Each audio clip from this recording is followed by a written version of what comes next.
Hey everyone, unfortunately for Tesla stock investors, the stock has been falling for all of 2024, and after the company released fourth quarter earnings, the sell-off has accelerated. So what's going on with Tesla stock? Why is it selling off? Why is it down so much? Those are the questions I'm going to address in this video. So follow along and let's look at what's going on with Tesla stock. All right, so I mentioned Tesla stock price has been falling in 2024. In fact, it started 2024 at roughly $250 per share, and it's now trading at $181 per share as of this recording. Of course, I made a video giving my Tesla stock 2024 prediction and asking if Tesla stock is a buy in 2024. And in this video, which was released about a month ago, I said no, Tesla stock is not a buy for 2024. It's too expensive. Its prospects are not great heading into the year. Too many price cuts, its profit margins are falling, competition is increasing. It's just not a good time to pay a super premium valuation for Tesla stock when the industry is not in a good position. And so in the comment section of this video, I got a lot of comments saying, you're wrong, Tesla is an excellent stock to own. And I said, okay, we'll see. And so far, Tesla stock price in 2024 is already down $70 per share, or almost 1/4 of its valuation. So now things could turn around for the rest of the year, but so far Tesla stock has underwhelmed investors indeed. I want to thank the Motley Fool for sponsoring this video. Visit fool.com/Parkev for the 10 best stocks to buy now. So what's going on with Tesla stock? Let's dig into the latest quarterly conference call where the CFO discusses the performance of the company, and I think it explains a lot in what's going on with Tesla. In fact, this latest fourth quarter was a lot worse than expected if you dig into the details. So let's look at those details. So the CFO saying that 2023 was a challenging year, higher interest rates and higher inflation. That caused Tesla difficulty in selling its cars because most people who buy a Tesla, they finance that purchase, and if interest rates are higher, they're paying a higher monthly payment, which makes a purchase of a Tesla less attractive.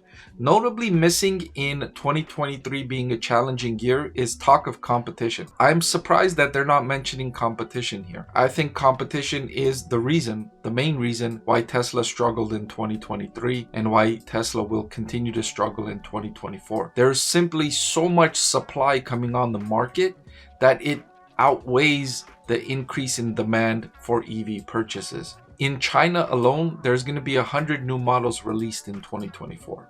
100 new models of EVs.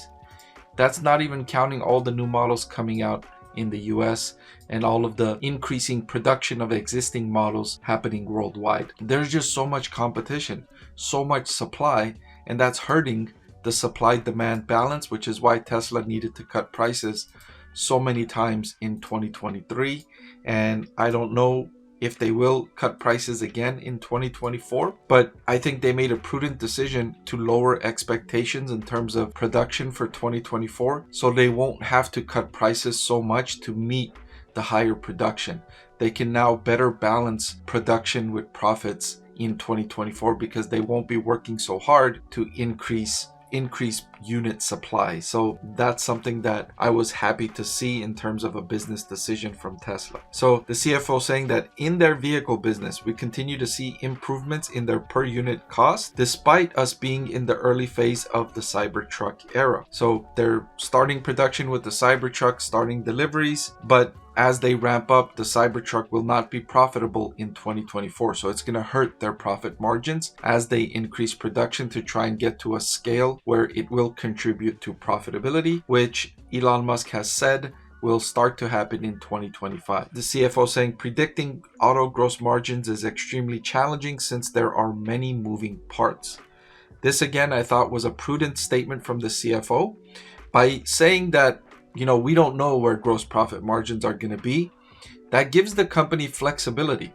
They can now, if they feel like it's strategically imperative to cut prices, they can do that. They can cut prices without worrying about, oh man, we told investors our gross profit margin was going to be a certain number, and if we cut prices, we're not going to hit those gross profit margins, so we can't make this strategic move. It gives them flexibility. It doesn't put handcuffs on them to strategically adjust to the competitive environment. I thought that was a prudent statement from the CFO here.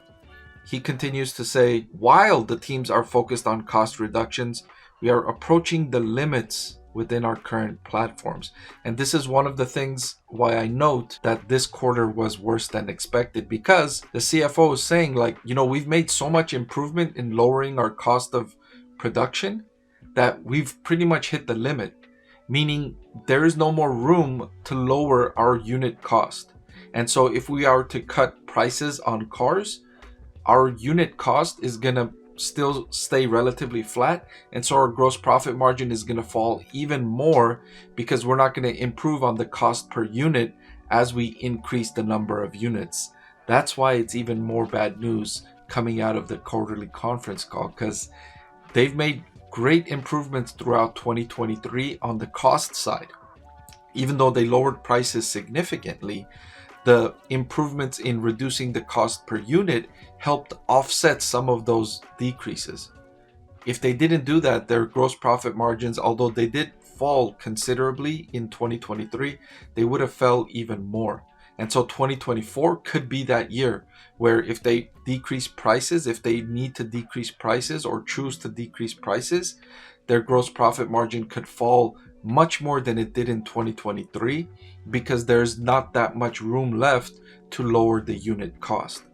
So they're at the limit with their current platform. And the next gen platform, not expected in 2024, maybe in the middle of 2025, according to Elon Musk, is when they will get into that next gen platform.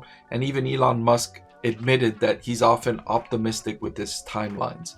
So if he says the middle of 2025, that's more like, early 2027 from Elon Musk speak. So that's one reason why the quarter was worse than expected. Another reason is that they increased advertising. So automotive revenue increased by only 1% in the most recent quarter, but even though they started increasing advertising. So they cut prices, they increased advertising, and all of that only led to a 1% increase in automotive revenue. On the demand front, as promised, we made investments in digital campaigns in 2023. So they're going to continue to do that, curating content and optimizing spend accordingly to support overall demand. So not only are they forecasting that 2024 is going to be a lower growth year, that lower growth year is going to come with more advertising spending, lower average selling prices, and less improvement in cost reductions. Also, I will add a potential conflict of interest here. Where are they spending this advertising money? If they're spending this advertising money on Elon Musk owned X, that's a conflict of interest if you ask me. You're taking money from Tesla, allocating it to X. All of a sudden you're starting advertising when you never advertised in your past, or you didn't advertise significantly in the past, and now that you own a social media platform, all of a sudden you're increasing ad spending. I would dig deeper into that if I was a Tesla shareholder and interested in Tesla. I wouldn't be so happy with that. And one more last bit of news that made this quarter worse than expected is the CapEx spending. So for 2024, our focus will be continue to grow their output, continue their cost reduction efforts, increase investments in future growth initiatives. Accordingly, we are currently expecting our CapEx, capital expenditure for 2024, to be in excess of 10 million.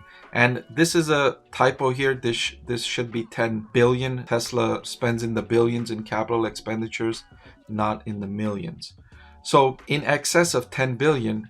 Now, if I was to take you back to their previous estimate for their capital expenditure, it was in the range of 7 to 9 billion. So you could see that here. This was the third quarter 10Q statement where Tesla said that they currently expect their capital expenditure to exceed 9 billion in 2023 and to be between 7 billion and 9 billion in each of the following 2 fiscal years. So for 2024-2025, they were forecasting at the midpoint of $8 billion for 2024 and 2025. But now they're saying they need to spend $10 billion.